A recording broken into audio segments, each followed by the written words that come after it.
name is Nurul Syafiqah binti Mohd Rizal from 21B, and today I will be giving an HR awareness talk on a serious workplace issue, power abuse.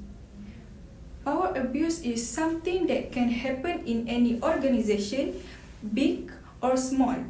It occurs when a person with authority, maybe a manager, a supervisor, or even a senior co-worker, use their power unfairly for personal gain or to mistreat others.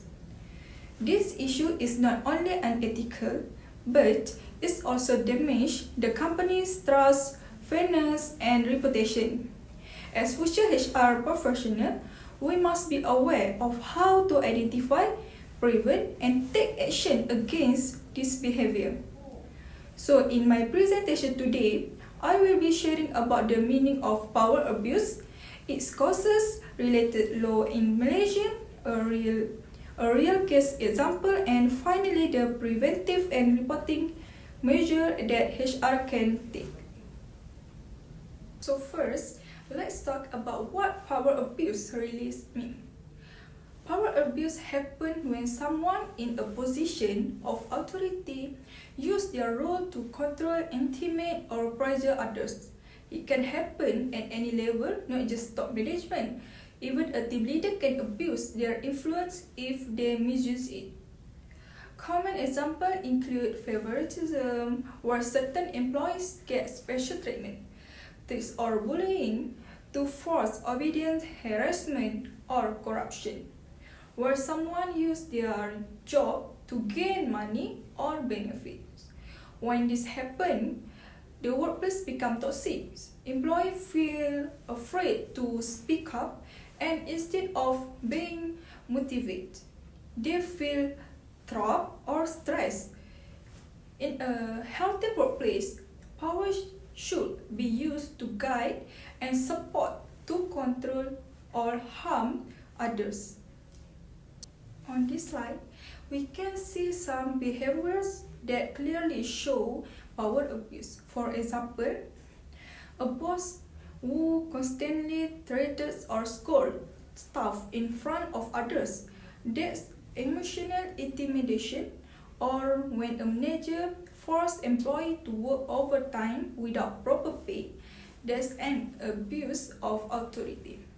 Another common behavior is when a superior takes credit for the team's hard work. It's unfair and discouraging for the people of actually contribute. We also see cases where HR ignores complaints against higher management. When that happens, it sends a message that power protects you from consequences, which is dangerous. All of this action create a culture of fear and silence. That's why HR needs to set clear rules and protect employees who speak up. Now, why does power abuse happen? There are several reasons. Firstly, weak HR policy enforcement. Even if a company has a rule, they mean nothing if managers don't follow or enforce them. Secondly, fear of reporting. Many employees don't dare to speak up because they worry about retaliation or be labeled as troublemaker. Thirdly, there are lack of ethics or leadership training. Some people simply don't know how to manage others with fairness. Lastly, no safe reporting channels. If employees have nowhere to report confidently, then problem will stay hidden. To prevent this, HR needs to create a safe culture, one that says if you see something wrong, we will protect you. Next, let's look at how Malaysian law support this issue. There are several laws that protect employees and promote ethical practice at work.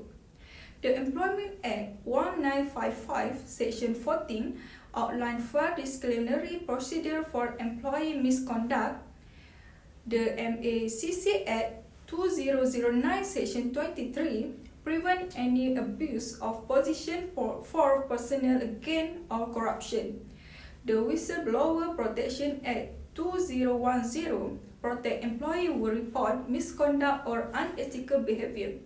The Anti-Sexual Harassment Act 2022 ensure a safe environment by protecting employees from harassment or coercion. And finally, the HR Code of Conduct, which guides all employees to behave with integrity, professionalism, and accountability. Let's look at a real case that happened in Malaysia. This case shows that even public servants can misuse power where there are poor control or supervision. It's also a clear reminder that no one is above the law, not even those in senior position. The ethical lesson here is that transparency and accountability must always come first. As HR, we can prevent such issues by enforcing strict audits, financial oversights, and clear reporting system. Now, let's discuss the impact because power abuse does just harm individuals. It affects the entire organization. So for employees, it causes mental and emotional stress. They may lose confidence, feel exhausted, and even become less productive. Some employees eventually resign, not because they don't like the job, but because they can't tolerate the environment. So for organization, power abuse leads to a bad reputation, lower performance, and high turnover rates. It also increases the risk of lawsuit or legal action if employees decide to report externally. So how can HR prevent this issue? Okay, firstly, establish a clear code of conduct and integrity policy. This should define what behavior is acceptable and what's not. Secondly, conduct annual ethics and anti-corruption training. When leaders understand ethical responsibilities, they are less likely to misuse authority. Thirdly, make conflict of interest declaration compulsory. This promotes honesty and transparency. Next, set up a confidential whistleblowing channel so employees can safely report any misconduct. And lastly, do regular HR audit to ensure there's no hidden abuse happening in the organization. This step creates a culture where employees feel safe and respected, where power is used to inspire, not to intimidate. When power abuse happens, HR must act fast and fairly. First, the misconduct occurs and the employees or witness need to feel safe to report it.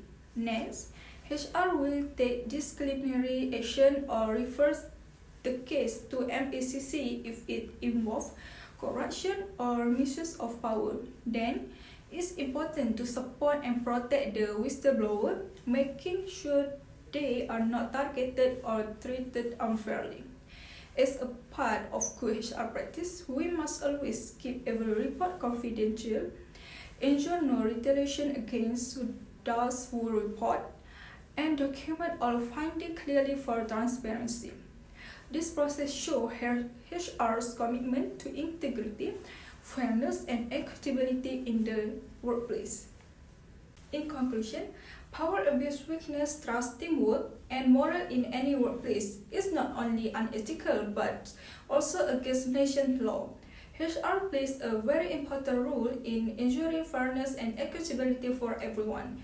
By encouraging a safe reporting culture, we can build integrity, respect, and a healthy working environment. So this is the reference that I refer for my awareness talk on power abuse workplace culture. That's all from me. Thank you.